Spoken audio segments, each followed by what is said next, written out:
Imagine, a podcast series by Imagine Theatre. Hello again, how are you? Welcome to episode 92 of this podcast series, and this time we're going to talk to a stage, TV and film actor who's also an award-winning pantomime veteran. For more information, go to their website at www.imaginetheatre.co.uk. In the last episode, we took a closer look at the role of the choreographer. If you missed that, you can still check it out along with all of the other previous episodes. And if you're new to the series, so far we've had a variety of guests from celebrities and backstage team members to practitioners and academics. We've discussed specific panto titles, talked about how pantomime is produced, its history and its future. Remember, you can check them all out where you normally get your podcasts from, and don't forget to subscribe to the series so that you don't miss any future episodes. So this time, we're going to catch up with a Welsh actor who's had success on TV, in film and in the West End, where he's still the longest-serving wizard in Wicked. But apart from that, he's a veteran of some 18 pantos at the Belgrade Theatre in Coventry. So let's say Bore da to Mr. Jolly himself, Andy Hockley. How are you? Bore da, Martin. I'm very impressed you've even researched the language. Tell us a bit about your childhood back in Pontypridd in Wales. Pontypridd, birthplace of Sir Tom Jones. And Andy Hockley. And, well, it's not unusual. Yes, I was born... Well, I've just turned 65. Just turned 65, Martin. Yeah, I was born in Pontypridd in South Wales, little market town. Do you know, I was only child, and I had a very, very normal upbringing. It was absolutely fine. I went to art college when I was 19... Did a foundation course at Cardiff Art College. They didn't know what to do with me because I didn't know what I wanted to do myself. And I ended up doing a BA Honours course in theatre design at Birmingham, which is how I got to the Midlands in the first place. So I'm qualified as a theatre designer. I never trained as an actor, apart from I did about 4 or 5 summer courses with the National Youth Theatre of Wales, and I still say to this day that I probably learnt more over those summer courses, working with some wonderful professional practitioners, than I ever would have done had I gone to drama school. So I don't regret for 1 minute the way that I got into the business. I don't think you could do it these days. I don't think you could use the route that I used. What about as a child going to theatre and pantomime more specifically? Do you remember going to see a panto as a child? Oh, I absolutely do. I think the first one I ever saw was Peter Pan. It was in Bristol. So I'm assuming it must have been the Hippodrome. And I was very young then, but I remember, and this is how long ago it was, Peter Pan was played by Sylvia Sims. And I think Ronald Pickup played Captain Hook. Not two names synonymous with pantomime, which makes me think that it was probably not sold as a panto. It was probably a sort of Christmas show. I remember being absolutely gobsmacked by everything that I saw in that show. The first panto I ever saw would have been at the Cardiff New Theatre. And one of my lasting memories from being there was when the lights went down in the auditorium and the overture started to play, a spotlight would hit the back of the head, not literally, the light that it threw, obviously, not the lamp, hit the back of the head of the conductor, who was a man called Wayne Warlow. And he always used to wear this bright blue jacket and he had silvery grey hair. And just that image of his head in the pit, I found absolutely extraordinary. And then obviously the show itself left a great mark on me. The Dame in those days was a chap called Wyn Calvin, who played Dame at Cardiff for decades.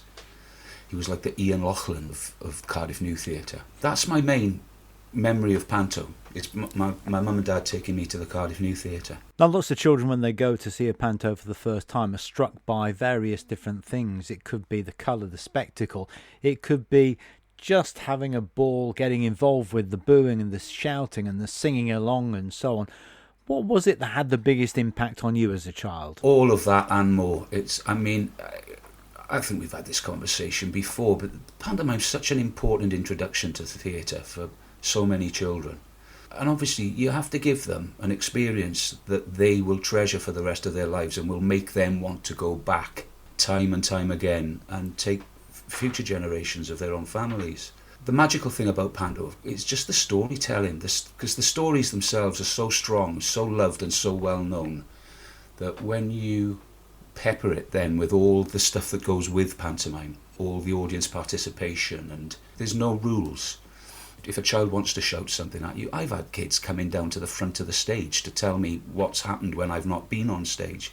It's comedy gold. So were you one of those kids who was called up out of the audience to join in with the song sheet, or were you ever in a junior ensemble? No, I did none of those things. I never went up on stage, and no, I never did junior ensemble. The first pantomime I ever did in my life was Iain's first pantomime as director and Dane back in 1989 at the Belgrade, and that was like an ambition realised for me. So let's go back to you picking up your degree as a theatre designer. Yeah. What happened between then and getting your first acting role? All the time spent in Birmingham at college when I was training, there was an arts centre just across the road on the university campus. It was called Gloucester Green Centre for the Arts, which later on became the Triangle Arts Centre, and it was quite an important touring venue for a lot of the independent theatre companies that were going around at the time. And I used to do a lot of Amdram there. And when I left, they were looking for somebody to fill the post of assistant technical manager. And because I just got a degree in theatre design, it sort of fitted. So I applied and I got the job. And I worked there as assistant technical manager for about a year, and I carried on doing the Amdram stuff. But I used to sort of pick the best parts in the plays. I used to offer myself up as designer as well. And I say, I'll do the set for you and I'll build it if I can play this role. And 9 times out of 10 it worked. And there was one particular play we were doing. It was the National Health by Peter Nichols. And there's quite a showy part in it called Barnett, who's the hospital orderly. And one night a lady approached me in the bar at the Arts Centre, asked me if I'd ever considered becoming an actor. And I said, well, I have considered it, but, you know, I never trained, I never went to drama school, I don't have an equity card, and I've got a full-time job here. And she said, well, if you're interested, I've got an equity card that I can give you, because it was in the days where touring companies were given equity cards that they could give out at their discretion. It was normally 2, one to an actor, one to a technician. And she was willing to give me the actor's equity card. And this lady was called Romy Baskerville, and she ran a company called Theatre Foundry that toured in and around the Black Country in Birmingham. So after a discussion with my parents, who I thought were going to say to me, what are you thinking of? You know, you've got a job. Why are you considering being an actor? It was my dad, actually, who I thought would be vehemently against me doing it. He said, well, try it. If it doesn't work, you can always do something else. So I took the job. And 12 months later, the Arts Centre was razed to the ground by bulldozers because the new dean didn't want an arts centre on his campus. So I'd have been made redundant anyway. So it was fate. Can you remember the first role that you actually played as a jobbing equity actor? Yeah, it was Mother Courage. I played Swiss Cheese, Mother Courage's youngest son. And the funny thing is, I went on and played Mother Courage again professionally at the National, of all places. It was the mobile tour. Blimey, back in the late 90s, I think it was. And I played the chaplain in that.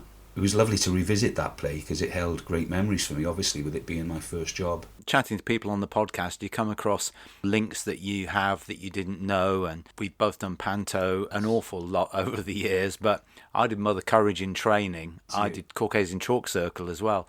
And yeah, Brecht is not panto, is it? It's not, but it kind of breaks rules in the way that panto does as well. It's very strong on narrative. And he always wanted people to know that they were watching a play. Do you know what I mean? He like broke the fourth wall. I think the other thing is with Brecht, they very often, I mean most of them, if not all of them, have got very strong morals, rather like panto. Absolutely, that's true. So even though they're like polar opposites, really, there are a lot of similarities. We'll return to your stage career in a moment's time, but let's talk about the stuff you've done on TV, because there's been a wide variety of stuff from Doctors, for instance, right the way through to Play Days, and I mentioned Mr. Jolly at the very beginning. In fact, you were the last person to play Mr. Jolly, weren't you? I was, yeah, and that was through Iain. Iain was producing at the time with Will Brenton, and they asked me to go down and audition for it, and I did that for 2 years. Funny enough, my television CV isn't as big as I'd have liked it to be. I've done some lovely jobs, but there's not been that many of them compared to my theatre CV. I mean, my theatre CV is a long one, and I see myself as a theatre actor. And television it's a process that I don't particularly enjoy. I like having a live audience in front of me. There's something about the way that television's done. It's very clinical, it's very repetitive. And it was just something I didn't take to as an actor particularly well. What about radio then? Because that's a completely different medium as well, without an audience. And you've done The Archers amongst other things. In fact, you could make a comeback because your character's still in prison, isn't he? He is. I don't think he'd go back though, Martin. He'd be hung. They'd lynch him in Ambridge. He caused so much upset. I met a lady the other day and she said, "I recognise your voice." And I said, "Well, do you come to the theatre?" It was when I was ushering at the Belgrade.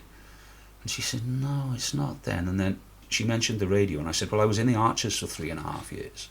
Her face just changed completely, and she went, "Were you Philip Moss?"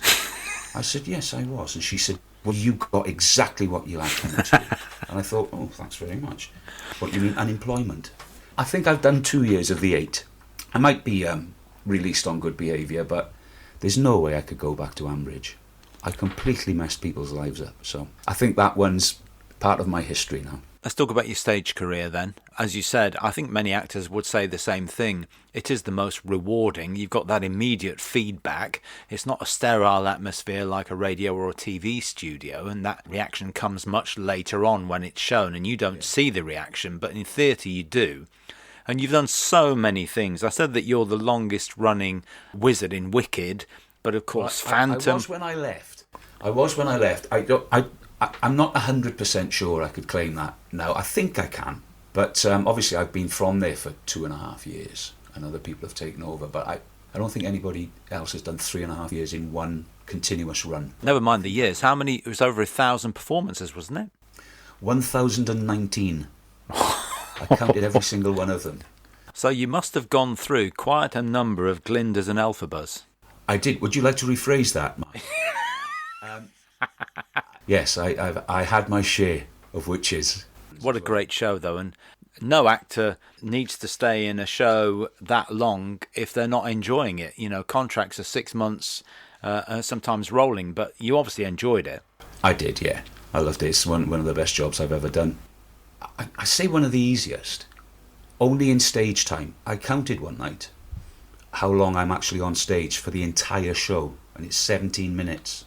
There was an actor playing King George in Hamilton when it first opened in the West End called Michael Gibson, and we used to meet each other on the tube, and we said, per minute we're the highest paid actors in the West End because he's only on stage for about 20 minutes, if that, and we just used to laugh about that. It's like you get to that stage in your career and you think, well, I don't feel guilty about this because I've done all the years, I've earned this. It was a lovely, lovely part to play. You were in Phantom for quite a long time, weren't you? Yeah, well, in fact, I left the Belgrade in 2011, 2012. We did Mother Goose, and that was potentially my last panto at the Belgrade because I already knew in advance that I wasn't available to do the next year because of the 25th anniversary Phantom tour. So I did that.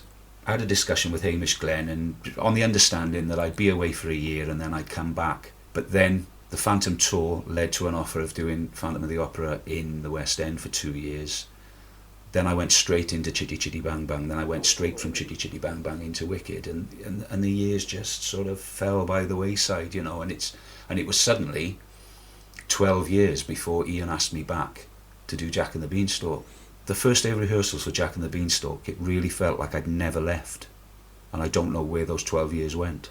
Quick word about Chitty as well, because that's another fabulous show, and you work with them. I remember talking to Lee Mead on a podcast episode and mentioning that you'd done the show, and he said how lovely you were, and you must have worked with Carrie Hope Fletcher and all sorts of people. We had a very strange cast change when we first produced the show at West Yorkshire Playhouse, or Leeds Playhouse as it is now. And when we were there, a lovely musical actor called John Robbins played my son, and we had really good, solid, seasoned musical theatre performers. Not to say that the people that took over on the tour weren't, but they were much better known. So for instance, Caractacus Potts, the role was shared between Lee and Jason Manford. And then we had people like Michelle Collins, Phil Jupitus, Martin Kemp, Sean Williamson, Claire Sweeney, Carrie, of course, came in. But there was a lot of chopping and changing over the course of the tour, because, of course, they had other projects on the go. So they negotiated quite shorter contracts, but I was there for the long haul, playing the oldest character, and I was there from start to finish. Well, Carrie Hope Fletcher, of course, is probably the only actor to have played two different roles, because she was one of the children originally in Chitty and then came back many years later as Trudy Scrumptious. And John Robbins, of course, was in Hamilton as well in town. So everything goes full circle. Valjean, Phantom. I mean, because he's a little bit older now, he's growing into those parts that he was born to play, really. So let's talk about Panto, and you mentioned that very first one at the Belgrade Theatre in Coventry. Interestingly, I think we'll talk about this in a bit more detail, but there aren't many people who would play a comedy role and then play a baddie, and you've played various characters in Panto. But let's talk about that very first one, as you said, with Iain Lauchlan and Will Brenton, of course, setting it up at the Belgrade all those years ago. What was that experience like for you? Well, like I say, in the back of my mind, I'd always wanted to do Panto. And then so Iain and I were working on a radio roadshow at the time. It was a reconnection for us because we first met in 1982 when Iain was in Barefoot in the Park at the Belgrade, and I was a third-year theatre design student. And that project was part of my final year project, part of my final year evaluation. So we met several years later on this radio roadshow, and he said, have we met before? And I reminded him, and he said, but you weren't an actor then, you were a student. And I said, well, yeah, I trained as a theatre designer. Anyway, we did this roadshow, and at the end of the roadshow, he said to me, have you ever done Panto before? And I said, no, but I'd love to. And he said, right, I'm doing one at Coventry. And when he said that, it was it was like a slap in the face, really, because I'd literally just moved to Coventry, like within 2 months. A friend of mine had bought a house and was looking for a lodger. I had to move out to Birmingham, but wanted to stay in the Midlands because all my links were there. So that's how I ended up doing his first Panto with him. But again, it was like fate. Everything there were all different elements of my life that just fell into place at the same time. And he was Widow Twankey, I was wishy-washy. In the days when Ian's dames wore high heels and fishnet tights, those days are long gone. He hated that. So he changed that the next year. It was just joyous, and I wanted more and more and more. And there came a time, particularly when Tweenies took off, that both Iain and Will stepped back from Panto for a while to concentrate on TV projects. So was that your first opportunity to play Dame? It was. Bob Eaton, who came in and took over from Bob Hamlin, asked me in 2000, I think it was, if I would take over from Iain, and I couldn't that year because I was doing something else. So Malcolm Boyden stepped in to do Mother Goose, and then I took over in 2001 and was there for 10 years. So the weird thing is, from 1989 to the present day, the Dame at the Belgrade has only ever been either Iain or myself, apart from that 1 year when Malcolm came in.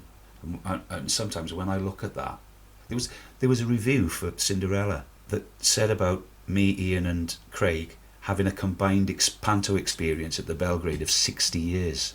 And we just thought that's got to be a misprint, until we sat down and added up the years that we've done together.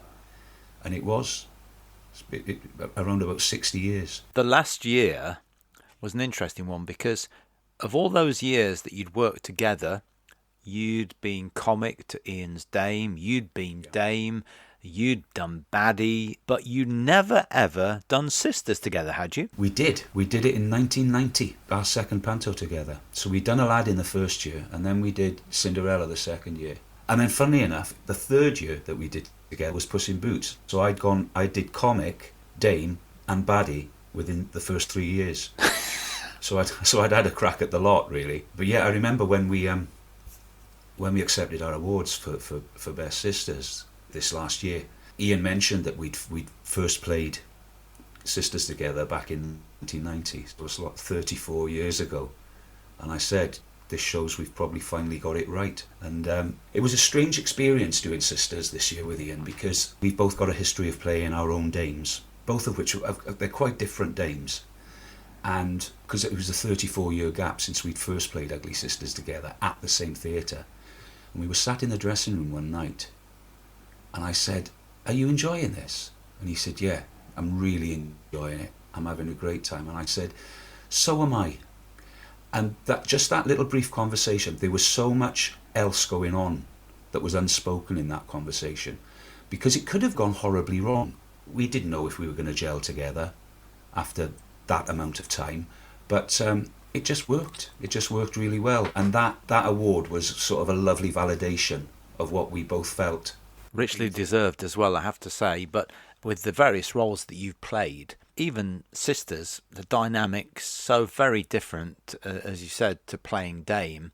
You know, you have to be tight and you have to be a double act, effectively, hugely, in a different way to Comic and Dame. And then, of course, yes, Baddie is completely different again. And that's why many people specialise. They don't do that variety of roles that you do. Is that part of the joy of doing it for you? Yes, it is. It's the joy. I wouldn't like to just play, you know, I wouldn't want to be known as the actor that plays the Alderman Fitzwarren parts, or just Dame, or just baddies. I think that variety has kept my love and interest in panto alive. So tell us about this year then, because as we've said, you weren't able to do panto for a number of years because of the various musical theatre shows you were involved with.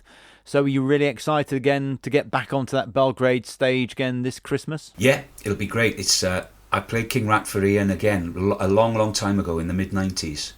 So I'm going back and putting the teeth back in and hooking the tail back on. I'm really looking forward to it. In fact, we've got our first photo shoot tomorrow, so I was in the theatre yesterday practising a bit of makeup, because obviously I've not done a King Rat makeup since about 1996 or so. So I was seeing what I could put on my face that would work. One of my favourite scenes, I don't know if you're going to have it this year, but one of my favourite scenes from doing it, which would have been the same script that you had at the Belgrade, is the squeaky floorboard routine. That's the rats in the shop, isn't it? It is, it's hilarious. Yes. Dick Whittington, again, a number of people say they love it for the very fact that it has that great adventure, it has a great dame, great comedy. Do you have a favourite panto title? I did Beauty and the Beast twice for Iain at the Belgrade, and I loved that. They were quite brave doing it as a panto when it first came out, because the Disney cartoon had just been released, and I think Iain saw it as a bit of a challenge. So I liked it because of the balance and the mixture between a very dark and romantic story and the comedy, the panto elements being used as the sort of comedy mayhem which swirled around this central core of essentially what was, you know, a redeeming love story. And I played the Beast the first time we did it, and then I played Dame Dorothy Do It, the Dame That Does, when we did it the second time. And I think if I was forced into a corner, I'd say that's probably my favourite, just because it's slightly unconventional. And when you did Dame Dorothy Do It, who was playing your Willie? Charlie Ryan. You've got a great memory, haven't you? Yes, I have. I've got a ridiculous memory for names. Charlie's the only comic that I had for more than one panto. And this is another difference between my time playing Dame at the Belgrade and Iain's time at the Belgrade, is that Iain's had Craig as his right-hand man for, well, this will be Craig's 12th year, I think, 12th or 13th year. I never got that. When I was playing Dame, I had a different comedy partner every year, and it makes an enormous difference because you never get the chance to build up that relationship. That's through no fault of anybody's, it's just that I never got the chance to develop that relationship because I had so many different directors coming in until Iain came back. You know, Bob Eaton directed a couple, a chap called Nigel West came in and directed a couple when Hamish Glenn took over the theatre. You know, I've lived through all these different artistic directors at the Belgrade, and as has Iain, and we're both still there. So we must be doing something right. I ought to qualify, by the way, the son of the dame in that particular show is called Willie Do It. What do you think it is about panto that you love so much as a performer? Building up a really special relationship with the audience. I'm sure other theatres feel the same, but there's something about the audiences at the Belgrade. They make it obvious to you that what you're doing is an enormous part of their Christmas, in that it brings families together. Families travel from, north, south, east, west, all over the country to come together in Coventry. And one of the highlights of their Christmases is to bring the whole family to the Belgrade Panto. And it's something that's built on love and trust. It's something that Iain's nurtured. It's a legacy that he's got at the Belgrade, which I'm very honoured to be a part of. They make it very clear to you how much it means to them. And it doesn't get better than that, really, when you're doing a theatre job. As we've seen with some other pantos up and down the country, when long-serving casts have been changed and the style of panto has been changed, the audiences don't like it. They like to... It's that familiarity more than anything, isn't it? And it's all about the relationship between the cast and the audience, and that's at the centre of everything that's good about panto, isn't it? Yeah, absolutely. It's all built on trust. It's knowing what you're going to get. And to fulfil that, obviously you need to keep things fresh, because you don't want to be churning out the same stuff all the time. So that's a challenge in itself. But yeah, if you change too much, I mean, if the Belgrade suddenly started doing, I don't know, actor, musician, rock and roll pantos or something, not that there's anything wrong with them, and there are theatres in the country that's their tradition. That is what their audiences have been brought up with, and they wouldn't like change either. But I think if you tried to do one of those in Coventry, it'd be mayhem, I think. I think grandparents and parents want their children to have the same experience that they had, seeing the same sort of panto, and that's where tradition is formed, isn't it? I want to know one thing from you before we finish, though. Of all the pantos that you've done, is there any panto left that you haven't done, or any role that you would love to play that you haven't yet played? Whoa, that's a great question. Up until the point that I finally got to play it, I would have said Mother Goose. Mm-hmm. But I did get the opportunity to play Mother Goose because, of course, it's the only panto where the dame is the eponymous character. It's named after her. So I'm glad I got a chance to do that. Thinking of pantos that I've not done. Peter Pan, probably. I'd like to have played Captain Hook. I think that would be a great role for you. I can't believe you've never done Peter Pan, if I'm honest. I thought you might have plucked up an obscure title that isn't done very often anymore, but I can't believe you've never done Peter Pan. I don't think Peter Pan's ever been done. I mean, there are pantos that were done at the Belgrade post Iain, but he had a very definite canon that he followed, especially with Bob Hamlin being there. Like, for instance, we've never done Babes in the Wood. We've never done Robin Hood, which I know sometimes they go hand in glove. Aladdin you can't do very, very often now, because it's kind of not politically correct enough to do it. I know theatres do still do it, but they're quite nervous about it, I think, these days. And what about the new sort of titles that are being introduced? I mean, we've seen all sorts of things tried in recent years, even one panto that went out into space. But I'm thinking about things like Little Mermaid, Treasure Island. Are they the pantos that you think will survive long term and that you might fancy playing? They might do, because audiences change. You probably know as well as I do, Martin, the audiences for the 30-odd years that I've been doing panto at the Belgrade, they change, because especially with children, technology changes. The way that they're engaged in things change. There's a lot more computers now and digital stuff. There's a case to be said if you try and integrate some of that new stuff into panto. There's nothing wrong with that, as long as you keep the heart of panto as it should be, which is to do with, for me, great storytelling, and not to distract it too much with all the glitz. Listen, I think you're absolutely right. I know the Coventry audiences can't wait to see you giving your King Rat at the Belgrade this Christmas. It's been an absolute pleasure chatting to you, Andy. Thank you so much for your time. Martin, thank you for yours. It's been great. And that's it for now. If you'd like to see Andy Hockley in Dick Whittington at the Belgrade Theatre in Coventry, that pantomime is now open and it runs until Saturday the 4th of January. Next time we're going to be in Kilmarnock, behind the scenes at this year's pantomime Goldilocks, which is being staged in a big top. So please remember to subscribe through your favourite podcast app and make sure you join me, Martin Ballard, next time for episode 93. Thank you for listening to the latest edition of Just Imagine, the podcast series from Imagine Theatre.